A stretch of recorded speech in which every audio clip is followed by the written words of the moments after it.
আসসালামু আলাইকুম। ভারত পাকিস্তান যুদ্ধ শেষ হইয়াও এখনো শেষ হয় নাই, মানে এটা একটা পোস্ট অবস্থায় আছে, যে কোনো সময় শুরু হওয়ারও শঙ্কা আছে। বিশেষ করে ভারতের প্রধানমন্ত্রী নরেন্দ্র মোদীর অপারেশন সিঁদুর নিয়ে যে বক্তব্য, এরপরে কিন্তু বিরূপ প্রতিক্রিয়া দেখেছে পাকিস্তান। আবার কেউ কেউ শঙ্কা করছেন যে এখন পর্যন্ত ভারত এবং পাকিস্তানের মধ্যে অমীমাংসিত অনেক ধরনের ইস্যু রয়ে গেছে। যদি এগুলা শর্ট আউট না হয় বা সমাধান না হয়, তাহলে আবারও যুদ্ধ বাঁধতে পারে। তবে প্রথম ধাপে পাকিস্তানের সাথে এই লড়াইয়ে ভারতের সামরিক দুর্বলতা যেমন প্রকাশ পেয়েছে, পাকিস্তানও পেয়েছে। তবে ভারতের জায়গাটা থেকে বেশিরভাগ প্রকাশ পেয়েছে যে তাদের আকাশ প্রতিরক্ষা সিস্টেম কতটুকু শক্ত আছে। তথ্যসূত্র অনুযায়ী বা আমরা এই যুদ্ধের আপডেট যদি দেখি, সেখানে খুব যে বেশি শক্তিশালী ছিল তা কিন্তু প্রকাশিত হয়নি। এখন নিজেদের আকাশ সীমাকে আরও 3 গুণ শক্তিশালী করতে পাকিস্তানের সাথে এই পোস্ট থাকা যুদ্ধ যদি আবার পুনরায় শুরু হয়, নিজেদের রাষ্ট্র এবং সার্বভৌমত্বের নিরাপত্তা দিতে বেশ কিছু পদক্ষেপ হাতে নিয়েছে ভারত। এর মাঝখানে আকাশ প্রতিরক্ষা সিস্টেম আমরা আজকে আপডেট করতে যাচ্ছি যে পাকিস্তানের বিপরীতে ভারত নিজেদের সার্বভৌমত্ব নিরাপত্তা নিশ্চিতে কি কি পদক্ষেপ নিয়েছে। পাকিস্তানের হামলা রুখে দিতে অলরেডি যেই আকাশ প্রতিরক্ষা সিস্টেম অ্যাক্টিভ ছিল রাশিয়ার S-400, তো এইটার বিপরীতে এখন আরও এক ধাপ টেকনোলজি আপডেট, যেটা রাশিয়ার S-500 সম্ভবত, সেইটা ক্রয়ের জন্য ভারত আপনার প্রস্তুতি নিচ্ছে। পাশাপাশি S-400 অনেক জায়গায় সফল ভূমিকা রেখেছে, সেইটারও সংখ্যা বাড়ানোর সিদ্ধান্ত নিয়েছে। নাম্বার 2 হচ্ছে L-70 সিঙ্কা এবং Ju-23 এবং আকাশ প্রতিরক্ষা ব্যবস্থা।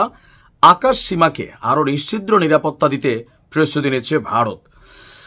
আমরা যদি একটু দেখি, আপনাদেরকে তথ্যসূত্র অনুযায়ী যদি তথ্য দেই যে কি কি আপডেটে যাবে। কুইক রিঅ্যাকশন SAM, পুরো নাম quick response surface two air missile, এই প্রতিরক্ষা ব্যবস্থাটি তৈরি করছে DRDO। এই ক্ষেপণাস্ত্র ব্যবস্থা কম উচ্চতায় লক্ষ্যবস্তুকে নিশানা করতে পারে। কম উচ্চতায় যদি কোনো ড্রোন এবং ক্ষেপণাস্ত্র এবং যুদ্ধ বিমান ভারতের আকাশ সীমায় ঢুকে হামলার চেষ্টা করে, তখন এই প্রতিরক্ষা ব্যবস্থা দ্রুত সক্রিয় হবে। 360 ডিগ্রি কোণে নজরদারি চালাবে এই প্রতিরক্ষা ব্যবস্থা।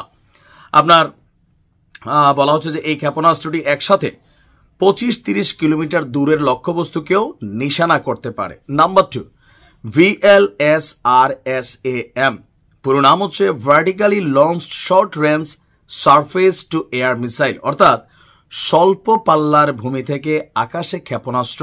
এটা এই ক্ষেপণাস্ত্র 20 থেকে 220 কিলোমিটার দূরের লক্ষ্যবস্তুকে নিশানা করতে পারে। আপনার আকাশ ক্ষেপণাস্ত্র ব্যবস্থার বিকল্প হিসাবেও এটাকে ব্যবহৃত করা হয়।